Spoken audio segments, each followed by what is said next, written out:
কিছু আমরা এখন কিছু বাহু নিয়ে তারপর হচ্ছে এই সূত্রটা দেখবো, অ্যাপ্লিকেশন দেখবো।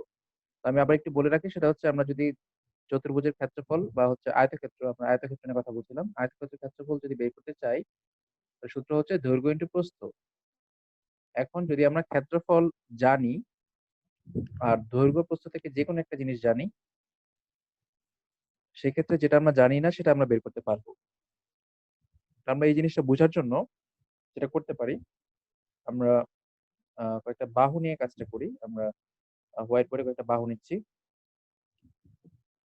তো ধরেন আপনারা ধরেন বাহু নিলাম, আমরা হচ্ছে যেটা কথা বলছিলাম 10 নিয়ে। আমি যদি ধরি, আচ্ছা, আমি ধরলাম যে কোনো একটা আয়তক্ষেত্রের একটা বাহু হচ্ছে 4, আরেকটা বাহু হচ্ছে 6 ধরলাম, দুইটা ধরলাম। তাহলে আমরা ধরলাম যে কোনো একটা আয়তক্ষেত্রের দুইটা বাহু, একটা হচ্ছে 6, একটা হচ্ছে 4। তো আমরা যদি এখানে একটা আয়তক্ষেত্র এঁকে নেই, তো এখানে আয়তক্ষেত্রের উপরে যে বাহুটা আছে সেটাকে আমরা ধরে নিলাম হচ্ছে, আমরা উপরে বাহুটাকে ধরে নিলাম হচ্ছে 6।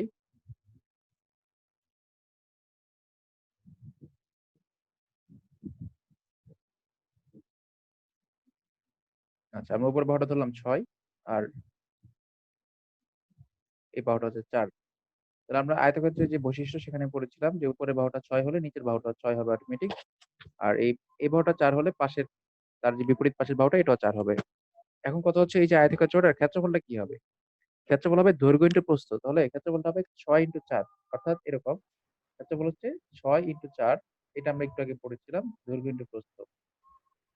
তাহলে 4 6 হচ্ছে 24 হচ্ছে আমাদের এখানে ক্ষেত্রফল পেয়ে গেলাম আমরা। বা আমি আয়তক্ষেত্রের যে ক্ষেত্রফল বুঝছি না, জানলাম। নেট নেটের সমস্যা হচ্ছে আপনার এখানে ভাইয়া? গিয়েছিল তো, মিস আচ্ছা করেছিলাম। ঠিক আছে, সমস্যা নেই, রেকর্ডিং আছে, আবার আমি বলছি, সমস্যা নেই। ওকে, যেটা বলছি যে আমরা একটা আয়তক্ষেত্র ধরলাম, যেটা সেটা দৈর্ঘ্য হচ্ছে 6, প্রস্থ হচ্ছে 4। তাহলে আয়তক্ষেত্রের ক্ষেত্রফল হবে 4 6 24। এটা হচ্ছে আমাদের ক্ষেত্রফল। এখন যদি আমি প্রশ্নটা ঘুরিয়ে দিই, আমি যদি বলি যে আয়তক্ষেত্রের ক্ষেত্রফল দেয়া আছে 24, খেয়াল করেন ভালো করে, ক্ষেত্রফল দেয়া আছে 24, অর্থাৎ আমাদের এই পাশের একটা মান আমরা পেয়ে গেলাম আগে থেকেই, ক্ষেত্রফল দেয়া আছে 24। আর ধরেন দৈর্ঘ্য দেয়া নাই, দৈর্ঘ্য দেয়া নাই, প্রস্থটা দেয়া আছে। জাস্ট চিন্তা করেন এরকম করে যে আমাদের এখানে দৈর্ঘ্য দেয়া নাই, প্রস্থটা দেয়া আছে, আর হচ্ছে ক্ষেত্রফল দেয়া আছে। এটা হচ্ছে আমাদের দ্বিতীয় ক্ষেত্র। এখন আমরা এখান থেকে দৈর্ঘ্যটা বের করব। আমি যদি ধরি দৈর্ঘ্যটা হচ্ছে পি ধরে নিলাম, বা এক্স ওয়াই যাই ধরেন না কেন, তাহলে এখানে পি এর মানটা কত হবে? এই 4টা এখানে গুণ আছে, যদি আমি ডান পাশে পাঠিয়ে দিই তাহলে কি হবে? 24/4। অর্থাৎ আমরা এখানে দৈর্ঘ্যটা পেয়ে যাচ্ছি 24/4। তাহলে আমি এটাই বলছিলাম যে হচ্ছে যদি আমরা ক্ষেত্রফলটা জানি আর যদি দৈর্ঘ্য না জানি, সেক্ষেত্রে আমরা কি করতে পারি? ক্ষেত্রফলকে দৈর্ঘ্যটা দিয়ে ভাগ করলে বা প্রস্থটা দিয়ে ভাগ করলে দৈর্ঘ্যটা পাওয়া যাবে। আর যদি প্রস্থ না জানি, তাহলে ক্ষেত্রফলকে দৈর্ঘ্য দিয়ে ভাগ করলে প্রস্থ পাওয়া যাবে। তাহলে এখান থেকে আমরা যে যে কোনো কোনো একটা মান দুইটাতে একটা আননোন দেয়া থাকলে থাকবে, সেটা তাই আমরা না? পেয়ে যাবো। হয় হ্যাঁ, যে হ্যাঁ, কোনো দৈর্ঘ্য একটা অথবা তো দেয়া প্রস্থ যে কোনো থাকবেই, একটা দেয়া থাকবে। দেয়া থাকবে। হ্যাঁ, দেয়া না থাকলে তো আমরা বের করতে পারবোই না। তার মানে আমাদের সূত্রটা যেটা, সেটা হচ্ছে এখানে 3টা আননোন জিনিস। তো 3টার মধ্যে 2টা দেয়া থাকবে, একটা আমাদের বের করে নিতে হবে। এখন যদি প্রশ্ন ঘুরিয়ে দেয়, প্রশ্ন যদি কৌশলী করে, মানে বিসিএস এর স্ট্যান্ডার্ড যদি প্রশ্ন আমরা ধরি, সেই ক্ষেত্রে অন্যরকম হতে পারে। আমি এটা নিয়ে একটু পরে কথা বলবো। জাস্ট আপনাদের এই সামনের দু একটা স্লাইড আমরা এগিয়ে নেই, তারপরে আমি ওটা নিয়ে কথা বলবো। ওকে, তাহলে আমাদের যে সূত্রটা ছিল যে দৈর্ঘ্য আমরা যদি না জানি তাহলে ক্ষেত্রফলকে প্রস্থ দিয়ে ভাগ করব, আর যদি প্রস্থ না জানি তাহলে ক্ষেত্রফলকে দৈর্ঘ্য দিয়ে ভাগ করব। এই সূত্রটা আমাদের মাথায় রাখতে হবে, আমরা যেন মাথায় মাথায় ম্যাথ করতে পারি। এরপর আমরা যেটা দেখবো সেটা হচ্ছে পরিসীমা। এই পরিসীমাটা আমরা একটু আগে এটা নিয়ে কথা বলেছি, সেটা হচ্ছে যে কোনো একটা আয়তক্ষেত্রের পরিসীমা হবে দুইটা বাহুর যোগফল, অর্থাৎ বিপরীত বাহুগুলোর যোগফল, অর্থাৎ দৈর্ঘ্য 2টা, প্রস্থ 2টার যোগফল। তাহলে পরিসীমা সবাই লিখে নেই। চতুর্ভুজের যে পরিসীমা ছিল আয়তক্ষেত্রের পরিসীমা সেম, 2 ইন্টু দৈর্ঘ্য প্লাস প্রস্থ। আর কর্ণের দৈর্ঘ্য হচ্ছে √a² প্লাস b²। এটা নিয়ে আমি একটু ডিটেইলস কথা বলবো, আপনারা একটু লিখে নেন সবাই। কর্ণের দৈর্ঘ্য হচ্ছে √a² প্লাস b²। কর্ণের দৈর্ঘ্য √a² প্লাস b²। তাহলে পরিসীমা হচ্ছে চারটা বাহুর যোগফল অটোমেটিক, চারটা বাহু যদি আমরা যোগ করে দিই অটোমেটিক পরিসীমা বেড়ে যাবে। আর যদি কর্ণে বের করতে যাই, কর্ণ হচ্ছে root over a square plus b square. এখন এটা হচ্ছে একটা দৈর্ঘ্য আর বিটা হচ্ছে প্রস্থ, অর্থাৎ এ হচ্ছে এখানে দৈর্ঘ্য, বি হচ্ছে প্রস্থ, এটা অবশ্যই লিখে নেবেন। এ হচ্ছে এখানে দৈর্ঘ্য আর বি হচ্ছে প্রস্থ। এখন এই root over a square plus b স্কয়ারটা কোত্থেকে আসলো সেটা আমরা একটু দেখবো। এটা আমরা কেন এই সূত্রটা করতে যাচ্ছি, অর্থাৎ রুট ওভার দিয়ে কেন করতে যাচ্ছি। তো সবাই আমরা একটু দেখে নেই, সেটা হচ্ছে আমরা একটা আয়তক্ষেত্র নিয়ে তারপর এখানে মানগুলো বসিয়ে দিচ্ছি। তো আমরা এখানে যে আয়তক্ষেত্রটা দেখতে পাচ্ছি, তো আমরা এই আয়তক্ষেত্রটা নিয়ে একটু কাজ করি। আমাদের এখানে আয়তক্ষেত্রের আমরা দেখতে পাচ্ছি দৈর্ঘ্য দেওয়া আছে 6 আর প্রস্থ দেওয়া আছে হচ্ছে 4। তো এখন এখানে যদি আমরা সূত্র অ্যাপ্লাই করতে চাই যে এখানে কর্ণ আমরা কিভাবে বের করব অথবা পরিসীমা কিভাবে বের করব। তো পরিসীমা একেবারে সিম্পল, আমরা হচ্ছে এখানে জানি যে যদি এটা 6 হয় তাহলে নিচের এটাও 6 হবে, আবার এটা যদি 4 হয় তাহলে এখানের এটাও 4 হবে, এটা আমরা সবাই জানি। তাহলে পরিসীমা হচ্ছে সবগুলো বাহুর যোগফল। তাহলে এখানে দৈর্ঘ্য হচ্ছে দুইটা, 6 আর 6 আমরা যোগ করলাম, 6 আর 6 যোগ করলে 12, আর প্রস্থ হচ্ছে দুইটা, 4 আর 4, তাহলে 4 আর 4 যোগ করলে হয় 8। 12 আর 8 20 হচ্ছে আমাদের এখানে পরিসীমা। তাহলে পরিসীমা পেয়ে গেলাম 20, চারটা বাহু যোগ করলে সিম্পলি পরিসীমা চলে আসে। এখন কথা হচ্ছে কর্ণটা আমরা কিভাবে করব। তো সবাই আমরা এখানে একটা জিনিস খেয়াল করি, সেটা হচ্ছে এটা একটা আয়তক্ষেত্র। আমি এটাকে সমান বিভাগে ভাগ করব কিভাবে, এই বরাবর, অর্থাৎ আমি যদি এখান থেকে রেখাটা নিই এই বরাবর, তাহলে দেখেন আমরা একটা রেখা টানলাম, যেটা হলো এখানে সেটা হচ্ছে এখানে আয়তক্ষেত্রটা সমান দুইটা ত্রিভুজে ভাগ হয়ে গেল। এখন আমরা ব্যাক করবো সমকোণী ত্রিভুজ। আপনাদের মনে আছে যে সমকোণী ত্রিভুজ যখন আমরা করেছিলাম তখন আমরা বলেছিলাম যে সমকোণী ত্রিভুজের এখানে একটা কোণ থাকে, সেটা হচ্ছে এটা হচ্ছে 90 ডিগ্রি, এটা আমরা করেছিলাম, এই যে এই কোণটা হচ্ছে 90 ডিগ্রি। তো এখন আমরা যদি সমকোণী ত্রিভুজের কথা বলি, তো সেক্ষেত্রে আমাদের কোণটা এখানে হচ্ছে 90 ডিগ্রি চলে আসলো, এটা হচ্ছে তার অতিভুজ। আমরা ধরে নিলাম উপর অংশটা নাই, এটা নাই ধরে নিলাম, আমরা ধরলাম যে এটা একটা সমকোণী ত্রিভুজ, এটা হচ্ছে তার অতিভুজ, এই 4টা হচ্ছে তার লম্ব আর 6টা হচ্ছে তার ভূমি। তাহলে আপনারা অবশ্যই এখানে বলতে পারবেন যে এই যে বাহুটা, এই যে কর্ণটা আছে, আমি যদি এটার নাম দেই এডি যদি ধরে নেই, আমরা ধরে নিলাম এই যে এটা হচ্ছে এ আর এইটা হচ্ছে ডি, তাহলে এটা হচ্ছে অতিভুজ। তো আমরা জানি সমকোণী ত্রিভুজের ক্ষেত্রে এই যে অতিভুজটা সেটা হয় অতিভুজ স্কয়ার ইকুয়াল লম্ব স্কয়ার প্লাস ভূমি স্কয়ার, অতিভুজ স্কয়ার ইকুয়াল লম্ব স্কয়ার প্লাস ভূমি স্কয়ার। এখন এই যে অতিভুজের স্কয়ারটাকে যদি আমরা ডান পাশে সরাই দিই, আমরা জানি স্কয়ারটাকে ডান পাশে নিলে রুট হয়ে যায়, তাহলে আমরা সূত্র পড়েছিলাম অতিভুজ স্কয়ার ইকুয়াল লম্ব স্কয়ার প্লাস ভূমি স্কয়ার। আর এটাকে যদি আমরা সরাই দিই, অতিভুজের রুটটাকে যদি সরাই দিই, সেক্ষেত্রে হবে অতিভুজ সমান রুট ওভার লম্ব প্লাস লম্ব স্কয়ার প্লাস ভূমি স্কয়ার, এটা আমরা আগে পড়েছিলাম। তাহলে আমরা বলতে পারি যে এখানের অতিভুজটা হবে রুট ওভার লম্ব স্কয়ার প্লাস ভূমি স্কয়ার। তো এখানে যেটাকে আমরা ত্রিভুজের ক্ষেত্রে লম্ব আর ভূমি বলছি, আমরা আয়তক্ষেত্রের ক্ষেত্রে সেটাকে বলছি দৈর্ঘ্য প্লাস প্রস্থ। তাহলে দেখেন আমি যদি বলি এডির মান কত হবে, আপনারা বলবেন যে এডি স্কয়ার ইকুয়াল, যেহেতু এটা অতিভুজ পিথাগোরাসের সূত্র অনুসারে আমরা লিখতে পারি এডি স্কয়ার ইকুয়াল, আপনারা যদি ধরে নেন যে এখানে এই 4টা হচ্ছে এ, আমাদের হিসাবে সুবিধার জন্য আমরা ধরে নিলাম 4টা হচ্ছে এ আর 6টাকে আমরা ধরে নিলাম হচ্ছে বি, বি ধরে নিলাম, ঠিক আছে, 6টাকে আমরা ধরে নিলাম হচ্ছে বি। এখন সূত্রটা তাহলে কি হবে, সবাই একটু খাতায় লিখে নেই। আমরা যে সমকোণী ত্রিভুজের সূত্র পড়েছিলাম সেটা হচ্ছে অতিভুজ স্কয়ার ইকুয়াল লম্ব স্কয়ার প্লাস ভূমি স্কয়ার। তাহলে এডি স্কয়ার ইকুয়াল, এখানে লম্ব হচ্ছে এ মানে 4, আমরা এ লিখছি, এ স্কয়ার প্লাস ভূমি হচ্ছে বি স্কয়ার, তাহলে লিখে নিলাম এ স্কয়ার প্লাস বি স্কয়ার। এখন দেখেন কথা হচ্ছে এখানে আমরা এডি এর মানটা বের করতে যাচ্ছি, তাহলে এডি হচ্ছে এখানে কর্ণ। শুধু এডি বের করতে গেলে আমাকে স্কয়ারটা রাখলে চলবে না, আমাদের এই স্কয়ারটাকে সরাতে হবে। যদি আমি স্কয়ারটা সরাই তাহলে উপরে গেলে অবশ্যই রুট হয়ে যাবে। তাহলে আমরা সূত্রটা পেয়ে যাবো এরকম একটা সূত্র, এডি সমান root over a square plus B square. আচ্ছা, এখানে আমার যেটা কথা সেটা হচ্ছে যে আমরা এখানে যে a স্কয়ারটা পেলাম, a square plus b square পেলাম, এই দুইটার মান তো আমাদের দেয়া থাকবে, আমরা এখানে মানটা শুধু বসিয়ে দিব, অর্থাৎ root over a square plus b square, এটা আমরা এখানে বসিয়ে তারপর হচ্ছে ক্যালকুলেশন করে ফেলবো। ঠিক আছে, তাহলে যদি এরকম দুইটা মান দেয়া থাকে তাহলে আমরা কি করব, কর্ণের সূত্র হচ্ছে root over a square plus b square.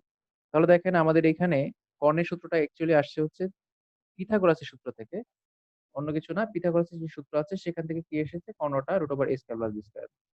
তাহলে আমরা পেয়েছি হচ্ছে কর্ণ সমান root over a square plus b square. তো একজন অ্যান্সার দিয়েছে কর্ণ হচ্ছে 7.21। তো এখানে যদি আমরা দৈর্ঘ্যটা ধরি 4, তাহলে এখানে 4 স্কয়ার সমান 16, আর d যদি ধরি 6, তাহলে 6 স্কয়ার সমান হচ্ছে 36। 16 36 যোগ করার পরে রুট ওভার করলে যা আসবে সেটা হচ্ছে আমাদের অ্যান্সার। ঠিক আছে? আবার বলছি এর মান এখানে 4 যদি বসাই, তাহলে 4 স্কয়ার সমান 16, আর b এর মান যদি 6 বসাই তাহলে 36। 16 36 যোগ করলে যেটা হয়, এটাকে রুট করলে এটির মানটা আমরা পেয়ে যাবো। তো এই হচ্ছে কর্ণ বের করার সিস্টেম। এই কর্ণটা আরো অনেক চমৎকারভাবে বের করা যায়। আমরা বর্গটা শেষ করার পরে তারপরে এটা আমরা দেখবো যে কর্ণটা আমরা ডিরেক্ট কিভাবে বের করতে পারি। যে ধরনের ম্যাথ গুলো পরীক্ষায় আসে, ম্যাক্সিমাম ম্যাথ গুলো হচ্ছে কি করতে হয় না, এভাবে বের করতে হয় না। ডিরেক্ট হচ্ছে আমরা যদি সমকোণী ত্রিভুজের বাহুগুলোর যে মাপ ছিল 3 4 5 6 8 10, এই যে মাপগুলো ছিল 5 12 13 7 24 25, তো ওই মানগুলো যদি আমরা পারি, সেক্ষেত্রে আমরা ডিরেক্টলি অনেক ক্ষেত্রে ক্ষেত্রফল বের করে ফেলতে পারি, যে কোনো বাহুটা বের করতে পারি। ওকে, তাহলে আমরা এখানে সূত্র যেটা দেখলাম সেটা হচ্ছে আমরা দেখলাম পরিসীমা হচ্ছে 2 দৈর্ঘ্য প্লাস প্রস্থ, আর কর্ণ হচ্ছে root over square plus square. Okay, একটু একজন প্রশ্ন করেছিলেন কাটার আগে, সেটা হচ্ছে যে আমরা যদি হচ্ছে আয়তক্ষেত্রকে সমান দুই ভাগে ভাগ করি, তাহলে যে দুইটা ত্রিভুজ তৈরি হবে সেই দুইটা ত্রিভুজ কি সদৃশকোণী ত্রিভুজ হবে কিনা। সদৃশকোণী, আপনাদের মনে আছে সদৃশকোণী ত্রিভুজ কোনটা ছিল, যে একটা 3 কোণ আর একটা 3 কোণের সমান হলে সেটা হচ্ছে সদৃশকোণ। কিন্তু এখানে সদৃশকোণ হবে না, এটা হবে সর্বসম ত্রিভুজ। কারণ সবগুলা বাহু সবগুলা বাহুর সমান, সবগুলো কোণ সবগুলো কোণের সমান, সব দিক থেকে সমান। তাই হচ্ছে একটা কর্ণ যখন একটা আয়তক্ষেত্রকে ভাগ করবে, যে দুইটা ত্রিভুজ তৈরি হবে সেই দুইটা ত্রিভুজ অবশ্যই অবশ্যই সর্বসম ত্রিভুজ হবে, মানে সব দিক থেকে সমান হবে। সমান হবে না এমন কিছু থাকবে না, সব দিক থেকে সমান। তো আমরা এতক্ষণ আয়তক্ষেত্রে যা দেখেছি সেটা যদি বুঝতে পারি, তাহলে বর্গক্ষেত্র খুবই সিম্পল। আয়তক্ষেত্রের মতোই বর্গক্ষেত্রটা খুবই সিম্পল। আয়তক্ষেত্র ভালো বুঝলে বর্গক্ষেত্র ভালো বোঝা যাবে। তো আমরা এখানে ম্যাথ আছে, এটা আমরা ম্যাথের আহ এখানে একটু পরে আসবো। আমরা বর্গক্ষেত্রটা দেখে আসি, তারপরে আমরা ম্যাথ নিয়ে কথা বলবো। ওকে, বর্গক্ষেত্র নিয়ে আমরা কথা বলতে গেলে প্রথমে যেটা বলবো সেটা হচ্ছে বর্গক্ষেত্রের আয়তক্ষেত্রের মতোই চারটা বাহু। পার্থক্য হচ্ছে বর্গক্ষেত্রের সবগুলো বাহু সমান। বর্গক্ষেত্রের সবগুলো বাহু সমান, আয়তক্ষেত্র ছিল বিপরীত বাহুগুলো সমান। তার মানে যদি আমরা এটাকে ধরি এ, এটাও হবে এ, এটাও হবে এ, আর নিচের এইটা হবে এ। অর্থাৎ যদি আমি বলি এডি বাহু, এটা হচ্ছে 4 সেন্টিমিটার, তাহলে সবগুলা বাহু হবে 4 সেন্টিমিটার। এবি হবে 4 সেন্টিমিটার, বিসি হবে 4 সেন্টিমিটার, সিডি হবে 4 সেন্টিমিটার, মানে চারটা বাহু 4 সেন্টিমিটার। তাহলে বর্গক্ষেত্রের প্রত্যেকটা বাহু হচ্ছে সমান। তারপর কথা হচ্ছে যে আয়তক্ষেত্রে কি ছিল, চারটা কোণ সমকোণ ছিল। বর্গক্ষেত্র সেম, এখানেও চারটা কোণ সমকোণ। আবার আয়তক্ষেত্রে কি ছিল, যে বিপরীত বাহুগুলো পরস্পরের সমান্তরাল। এখানে আমরা দেখতে পাচ্ছি বিপরীত বাহুগুলো পরস্পর সমান্তরাল, যেমন এখানে এডি বাহু তার সমান্তরাল হচ্ছে বিসি, আবার এবি বাহু তার সমান্তরাল হচ্ছে সিডি। তার মানে একটা বাহু আরেকটা বাহু সমান্তরাল। এটা গেল একটা বিষয়। তারপর হচ্ছে এখানে প্রত্যেকটা কোণ হচ্ছে কি সমকোণ, আগের মতো করে প্রত্যেকটা কোণ হচ্ছে 90 ডিগ্রি। তাহলে কোণ এ, কোণ বি, কোণ সি, কোণ ডি প্রত্যেকটা হচ্ছে 90 ডিগ্রি করে। তার মানে এখানে চারটা কোণই হচ্ছে সমকোণ, তার মানে প্রত্যেকটা কোণ 90 ডিগ্রি করে। তাহলে আগের সাথে মিল আমরা কোথায় পেলাম, সেটা হচ্ছে প্রত্যেকটা বাহু সমান্তরাল, আর আগে ছিল বিপরীত বাহুগুলো সমান, আর এখানে সবগুলা বাহু সমান। তো আমরা বৈশিষ্ট্যগুলো একটু লিখে নেই, তাহলে সুবিধা হবে। এখানে দেখেন প্রথম বৈশিষ্ট্য যেটা বলা আছে সেটা হচ্ছে চারটা বাহু পরস্পর সমান। অর্থাৎ প্রত্যেকটা বাহুর মান যদি আমি এ ধরে নেই, তাহলে এবি সমান বিসি সমান সিডি সমান ডিএ। এবি বিসি সি এখানে সবগুলো হচ্ছে প্রত্যেকটা বাহু, তাহলে সবগুলো বাহু সমান।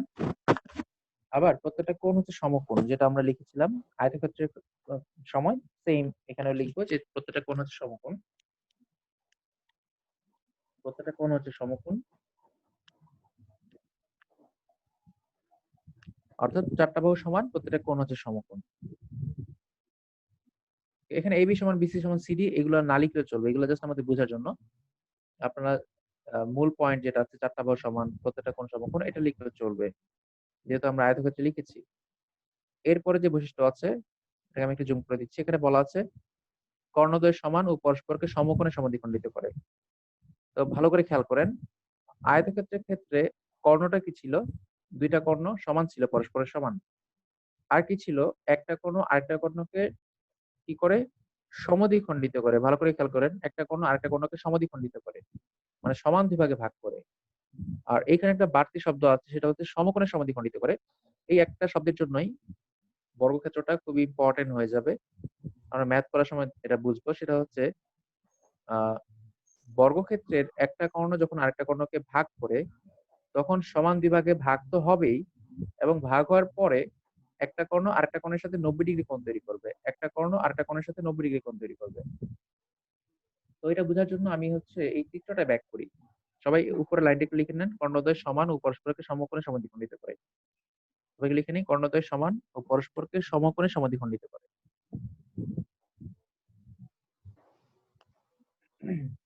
কর্ণদ্বয় সমান ও পরস্পরকে সমকোণে সমদ্বিখণ্ডিত করে। লাইনটা একটু ভালো করে চিন্তা করেন।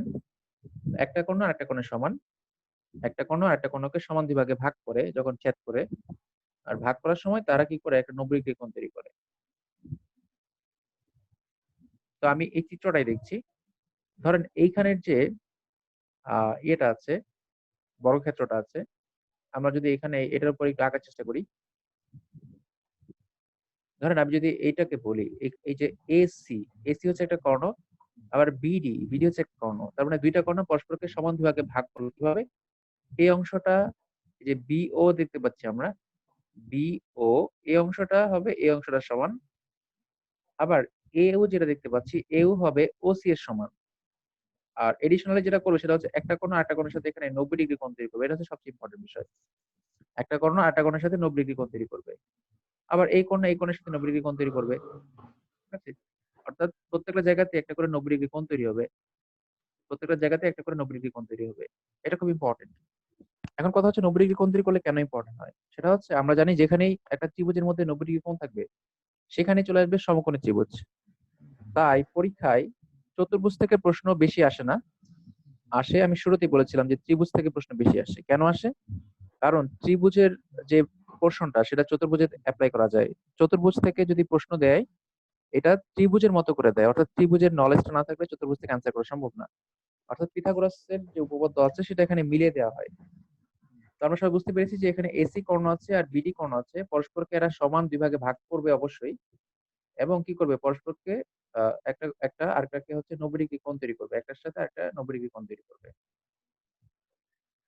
ওকে, এরপর আমরা যেটা দেখবো সেটা হচ্ছে, আমাদের আগের স্লাইডে একটু ব্যাক করবো আমরা। তো আমরা এখানে যেটা দেখছিলাম যে, এখানে আমরা দেখছিলাম চিত্রে কর্ণ এসি সমান কর্ণ বিডি। অর্থাৎ আমি যদি এখানে আমাদের ফিগারে যাই, তাহলে এখানে এসি যে কর্ণটা আছে এটা হবে বিডি কর্ণের সমান। এটা হবে প্রথমে।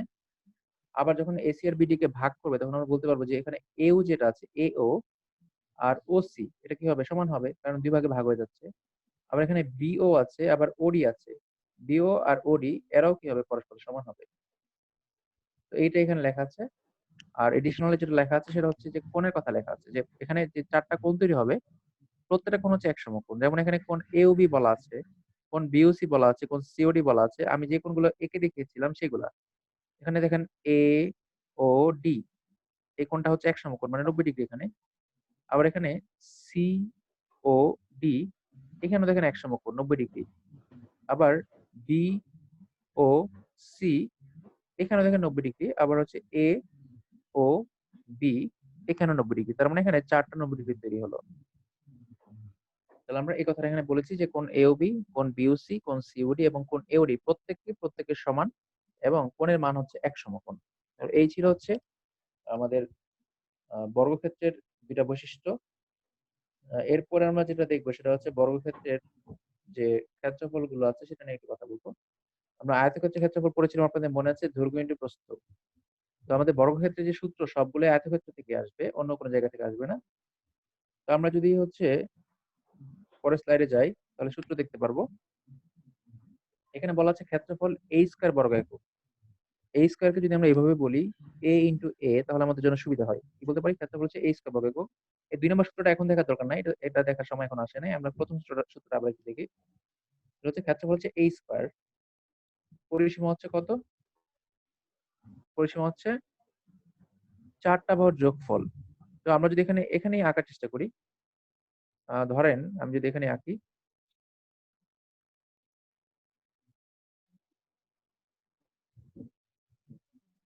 ধরেন আমি এখানে একটা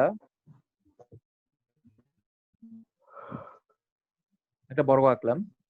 তো বর্গের আপনি নাম দিতে পারেন, প্রত্যেকটা বাহুর নাম। আমরা নাম দিলাম, এখানে এ হচ্ছে একটা বাহু, এটা হচ্ছে এ, এটাও এ, প্রত্যেকটা বাহু হচ্ছে এ। মানে যেহেতু বর্গের সবগুলো বাহু সমান, আমরা ধরে নিলাম হচ্ছে প্রত্যেকটা বাহু হচ্ছে এখানে এ। যেহেতু এ হয়, এখন বলেন আমরা আমরা যদি বলি পরিসীমা কি হবে, তাহলে আপনি বলবেন পরিসীমা হচ্ছে ৪ বাহুর যোগফল। তাহলে কি হচ্ছে a plus a plus a plus a সবগুলোর যোগফল। তাহলে ৪ টা a যোগ করলে 4a হচ্ছে। আবার যদি পরিসীমা ধরে নিই ৫, ৫, ৫ করে, তাহলে প্রত্যেকটা হচ্ছে ৪, ৫ ২০। অর্থাৎ সবগুলোর যোগফল হচ্ছে ২০। এখন আমরা ক্ষেত্রফলটা কিভাবে বের করব? আমরা ক্ষেত্রফল পড়েছিলাম আয়তক্ষেত্রে দৈর্ঘ্য ইনটু প্রস্থ। এখানে দৈর্ঘ্য হচ্ছে a, আবার প্রস্থ হচ্ছে এখানে a। আগে ছিল a ইনটু b, মানে দৈর্ঘ্য ইনটু প্রস্থ। আর এখানে দৈর্ঘ্য a, প্রস্থ a। তাহলে ক্ষেত্রফল কি হচ্ছে a ইনটু a। অর্থাৎ ক্ষেত্রফল হয়ে যাচ্ছে a ইনটু a। তাহলে আমরা বলতে পারি a ইনটু a হয়ে যাবে a স্কয়ার। অর্থাৎ এখানে ক্ষেত্রফল হয়ে যাবে a স্কয়ার। এখানে ক্ষেত্রফলটা খুবই ইম্পর্টেন্ট। ওকে, আমরা ক্ষেত্রফল পেয়ে গেলাম হচ্ছে a স্কয়ার। এখন কথা হচ্ছে আমরা যেটা কর্ণ বের করেছিলাম, কর্ণটা আমাদের আগের কর্ণ ছিল আপনাদের মনে আছে root over a square plus b square. এটা ছিল আয়তক্ষেত্রের কর্ণ। Root over a square plus b square এটা ছিল আমাদের কর্ণ। তো এখানে যদি b স্কয়ার নাই, এখানে আমরা লিখবো a square plus a square. অর্থাৎ যেহেতু b স্কয়ার নাই, কর্ণ হবে a square plus a square. আগে ছিল a square plus b square, root over a square plus b square. আর এখানে যেহেতু b স্কয়ার নাই, সবই a, তাই হবে root over a square plus a square. দেখেন কিভাবে আসলো। আমি যদি এখানে কর্ণটা আঁকি, যদি আমি এখানে কর্ণটা আঁকি, তাহলে দেখেন কর্ণটা কি হচ্ছে, এখানে কর্ণটা হচ্ছে এখানে দৈর্ঘ্যটা, এই যে এটা যদি অতিভুজ ধরি, অতিভুজ ধরলে এখানে অতিভুজ স্কয়ার ইকুয়াল লম্ব স্কয়ার প্লাস ভূমি স্কয়ার। লম্ব হচ্ছে এখানে a, ভূমি হচ্ছে এখানে a। তাহলে সূত্রটা হচ্ছে এই যে কর্ণ সমান হচ্ছে যে root over a square plus b square. তো এখানে b নাই, তো এখানে এটা যদি a হয়, এটাও কি হবে a হবে, a square plus a square. তাহলে হয়ে যাচ্ছে রুট ওভার 2a স্কয়ার। খেয়াল করে দেখেন হয়ে যাচ্ছে রুট ওভার 2a স্কয়ার। দুইটা স্কয়ার যোগ করলে হয় 2a স্কয়ার। এখন যদি আমি রুটটাকে এখানে এপ্লাই করতে চাই, তাহলে কি হবে? এখানে যেটা হবে সেটা হচ্ছে এই স্কয়ার যেটা আছে, এর উপর স্কয়ার থাকার কারণে স্কয়ারের রুটটা কেটে যাবে, থাকবে শুধু a। কিন্তু 2 এর উপর কোনো স্কয়ার নাই, তাই 2 টা থাকবে রুট সমেত। অর্থাৎ এর উপর স্কয়ার থাকার কারণে রুটটা কেটে গেল, কিন্তু 2 এর উপর তো স্কয়ার নাই, তাই শুধু থাকবে রুট 2। আর এখানে হবে শুধু a। তার মানে আমরা পেয়ে গেলাম হচ্ছে কর্ণটা root over 2 into a, root over 2 into a। এখন এখানে আমরা দেখলাম হচ্ছে ১ নাম্বারটা ক্ষেত্রফল হচ্ছে সমান a স্কয়ার, এটা দেখলাম। পরিসীমা দেখলাম ৪ বাহুর যোগফল। আর লাস্টেরটা দেখলাম কর্ণ হচ্ছে রুট 2 ইনটু a। এটাকে আমি এভাবে লিখেছি যেন আপনাদের কনফিউশন না হয়। অনেক সময় আমরা এই রুট 2a সবটার উপর রুট দিয়ে ফেলি। এটা জাস্ট আলাদা করার জন্য আপনাদের এটা আগে লিখেছি আমি এখানে, রুট 2 টা পরে লিখেছি। তাহলে যেটা বলছি আমি সেটা হচ্ছে কর্ণের দৈর্ঘ্য হবে রুট 2 ইনটু a বা a ইনটু রুট 2। আমাদের এই ৩ টা জিনিস এখানে খুব বেশি কাজে লাগবে। এখন কথা হচ্ছে যে যদি আপনাকে ক্ষেত্রফল দিয়ে বলে বাহুর দৈর্ঘ্য কত, ক্ষেত্রফল দিয়ে যদি বলে বাহুর দৈর্ঘ্য কত, সেক্ষেত্রে আপনি কিভাবে বের করবেন? যেমন ধরেন একটা বর্গক্ষেত্র দেয়া আছে, এটার মান বলা আছে, একটা বাহুর মান হচ্ছে ৫। এখন আপনাকে বলল ক্ষেত্রফল কত? আপনি জানেন যে ক্ষেত্রফল হচ্ছে a স্কয়ার। তাহলে বাহুর দৈর্ঘ্য যেহেতু ৫ দেওয়া আছে, ৫ কে স্কয়ার করলে হচ্ছে ২৫। তার মানে ক্ষেত্রফল হচ্ছে ২৫। এখন উল্টাটা যদি আপনাকে বলে যে একটা বর্গক্ষেত্র যেটার ক্ষেত্রফল হচ্ছে ২৫, একটা বর্গক্ষেত্র ক্ষেত্রফল হচ্ছে ২৫, এই বাহুর দৈর্ঘ্য কত? তো ক্ষেত্রফল যদি ২৫ হয়, বাহুর দৈর্ঘ্য উল্টাটা করতে হবে। আমরা স্কয়ার করে কি করেছিলাম? ক্ষেত্রফল বের করছিলাম। আর এখন যদি আমরা এটাকে রুট করি, কিউব রুট, স্কয়ার রুট করি, সেক্ষেত্রে বেড়ে যাবে বাহু। যেমন আমি যদি হচ্ছে এখানে যেটা বলছিলাম যে আ ২৫, ২৫ দেয়া আছে আমাদের ক্ষেত্রফল। এখন বের করতে বলছে বাহু কত? আমরা জানি হচ্ছে ক্ষেত্রফলের সূত্র হচ্ছে a স্কয়ার। a স্কয়ার মানে কি? বাহু স্কয়ার। ঠিক আছে? বাহু স্কয়ার সমান হচ্ছে দেয়া আছে এখানে ক্ষেত্রফল হচ্ছে ২৫। যদি বলে শুধু বাহু কত? তাহলে আমরা কি করতে পারি? এখান থেকে এর মান যেটা আছে আমরা লিখতে পারি a সমান রুট ওভার ২৫, স্কয়ারটাকে আমরা উঠিয়ে দিলাম। উঠালাম কেন? এর মানটা বের করার জন্য। তাহলে দেখেন ২৫ কে যদি আমরা রুট করি তাহলে পেয়ে যাচ্ছে হচ্ছে ৫। যদি আমরা ২৫ কে রুট করি তাহলে পেয়ে যাচ্ছে হচ্ছে ৫। এখন আমাদের কথা হচ্ছে যেটা, যদি আমরা কোন একটা বর্গক্ষেত্রের ক্ষেত্রফল পাই, সেখান থেকে বাহু পাবো হচ্ছে রুট ওভার এই যেটা দেয়া থাকবে ক্ষেত্রফল সেটাকে যদি আমরা লিখি রুট ওভার ক্ষেত্রফল ২৫ দেয়া ছিল, তাই এখানে রুট ২৫ কে করলে আবার ৫ আসতেছে। আবার যদি বলা হয় যে একটা বর্গক্ষেত্রের এক বাহু ৬, ক্ষেত্রফল কত? তাহলে ৬ কে স্কয়ার করলে আসবে ৬ ছয় ৩৬। ৩৬ করলেও চলে আসতেছে কি এখানে ক্ষেত্রফলটা। আবার যদি বলা থাকে যে একটা বর্গের ক্ষেত্রফল 36, বাহুর দৈর্ঘ্য কত? আমরা 36টাকে যদি রুট করি, 36 কে রুট করলে কত আসে? 6 আসে। তাহলে 6 হচ্ছে আমাদের এখানে বাহু।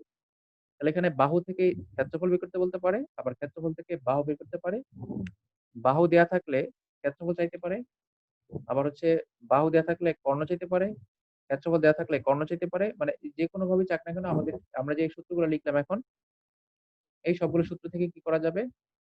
বের করা যাবে খুব ইজিলি। তাহলে আমি যেটা বললাম সেটা হচ্ছে বর্গক্ষেত্র এবং হচ্ছে আয়তক্ষেত্র সেম। বর্গক্ষেত্রের ক্ষেত্রে পার্থক্যটা হচ্ছে আয়তক্ষেত্রের সাথে, সেটা হচ্ছে বর্গক্ষেত্রে সবগুলা বাহু একরকম না, দুইটা বাহু সমান, আর এখানে হচ্ছে সবগুলা বাহু সমান। তাই বর্গক্ষেত্রে হচ্ছে ক্যালকুলেশন করা খুব সহজ, এখানে খুব তাড়াতাড়ি বের করা যায়। এখন আমরা কয়েকটা ম্যাথ দেখবো। তো ম্যাথ গুলো দেখবো হচ্ছে এভাবে। ধরেন আপনাকে কর্ণের দৈর্ঘ্য দিয়ে বললো বাহুর দৈর্ঘ্য কত। একটা কর্ণের দৈর্ঘ্য দেয়া আছে, দিয়ে বললো বাহুর দৈর্ঘ্য কত। তো আমরা এই ধরনের কিছু ম্যাথ দেখবো। আবার হচ্ছে যে কোনো একটা কর্ণের দৈর্ঘ্য দিয়ে বলবে ক্ষেত্রফল কত। তো আমি যদি আপনাদের প্রশ্ন করি, সবাই একটু প্রশ্ন লিখেন খাতায়, সবাই একটু প্রশ্ন লিখেন। লিখেন একটি বর্গক্ষেত্রের, সবাই একটু লিখে ফেলি সবাই। একটি বর্গক্ষেত্রের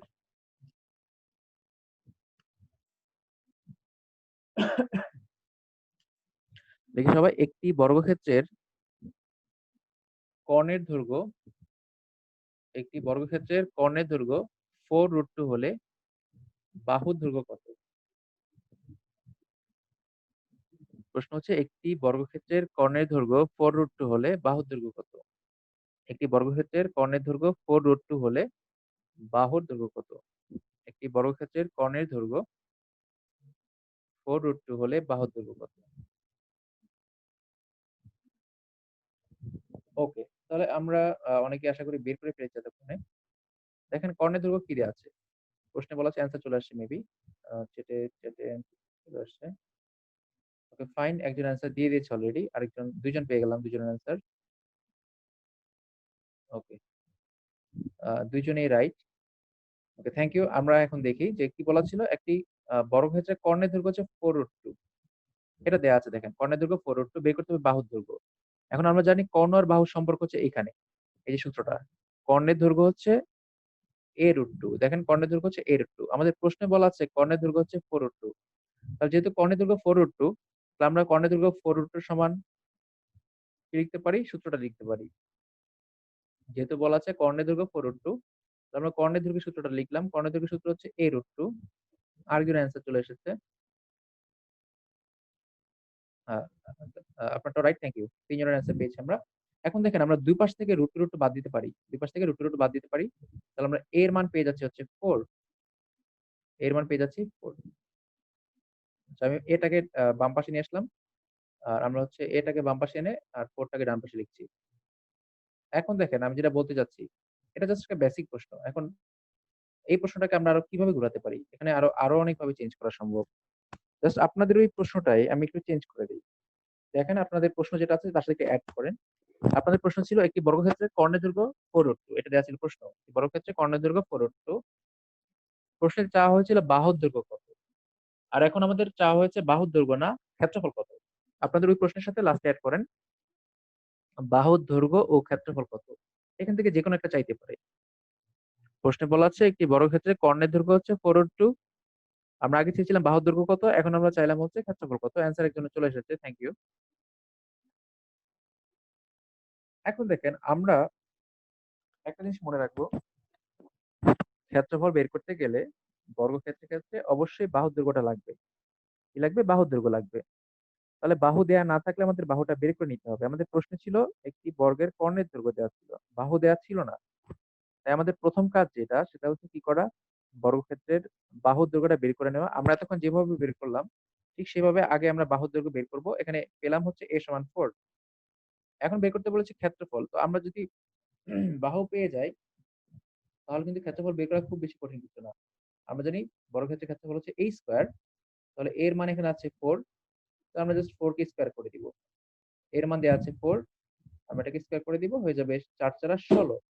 অর্থাৎ ক্ষেত্রফল চলে আসতেছে 4 4 16। দেখেন এখান থেকে যদি আমরা এগুলো জানি, বিষয়গুলো বুঝি, তাহলে কিন্তু খুব সহজে অ্যান্সার করা যাচ্ছে। ঠিক আছে, এটা হচ্ছে আমাদের আরেকজন অ্যান্সার লিখেছে। ঠিক আছে, ফাইন। ওকে, এখন আমরা প্রশ্নটা একটু ঘুরিয়ে দিলাম। প্রশ্নটা ঘুরিয়ে দিলাম হচ্ছে এভাবে। নতুন প্রশ্ন, সবাই লিখে ফেলেন। একটি বর্গক্ষেত্রের ক্ষেত্রফল 16 বর্গমিটার। সবাই লিখেন, একটি বর্গক্ষেত্রের ক্ষেত্রফল 16 বর্গমিটার। একটি বর্গক্ষেত্রের ক্ষেত্রফল 16 বর্গমিটার। কর্ণের দৈর্ঘ্য কত? একটি বর্গক্ষেত্রের ক্ষেত্রফল 16 বর্গমিটার। কর্ণের দৈর্ঘ্য কত? একটি বর্গক্ষেত্রের ক্ষেত্রফল 16 বর্গমিটার। কর্ণের দৈর্ঘ্য কত? এটা হচ্ছে আপনাদের অ্যাসাইনমেন্ট। ঠিক আছে, এটা আপনাদের অ্যাসাইনমেন্ট। তার সাথে আরো প্রশ্ন আছে আপনাদের অ্যাসাইনমেন্টের জন্য, আমি আপনাদের দিচ্ছি। সবাই লিখেছি, একটি বর্গক্ষেত্রের ক্ষেত্রফল 16 বর্গমিটার। কর্ণের দৈর্ঘ্য কত? এটা হচ্ছে আমাদের অ্যাসাইনমেন্ট। তার সাথে আমি আরো কিছু প্রশ্ন দিচ্ছি অ্যাসাইনমেন্টের। আপনারা যে সূত্রগুলো অ্যাপ্লাই করে ম্যাথগুলো করার চেষ্টা করবেন। না পারলে কোনো সমস্যা নেই, এগুলো আমি এমনিতে করাবো। এইটা আমরা দেখেন, আমরা যে ম্যাথটা করছি এটা সুন্দর করে আরেকটু ঘুরিয়ে দেওয়া হচ্ছে। এটা 34তম বিসিএস এ বলেছে একটি বর্গক্ষেত্রের কর্ণদৈর্ঘ্য 4√2 একক হলে ওই বর্গক্ষেত্রের ক্ষেত্রফল কত? এটা সরি, এটাই আমরা করেছি। এটাই আমরা করে ফেলেছি। মনে ছিল না যে এই প্রশ্নটা আমি স্লাইডে দিয়েছি। দেখেন, প্রশ্নটা 36তম বিসিএস এ এসেছে, একটি বর্গক্ষেত্রের কর্ণের দৈর্ঘ্য 4√2 একক হলে ওই বর্গক্ষেত্রের ক্ষেত্রফল কত বর্গ একক হবে? এটা আমরা পেয়েছিলাম 16 অ্যান্সার, এইমাত্র করলাম। এরপরে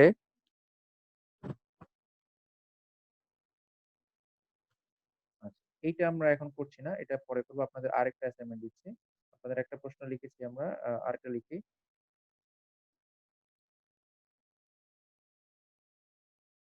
এই যে, সবাই এটা একটু লিখে নেই।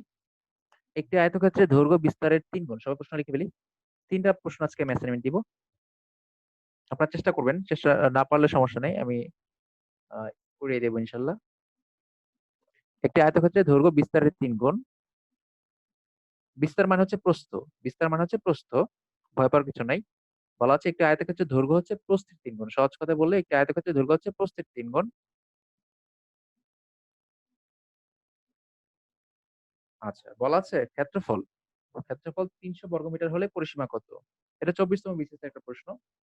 বলা আছে ক্ষেত্রফল 300 বর্গমিটার হলে পরিসীমা কত?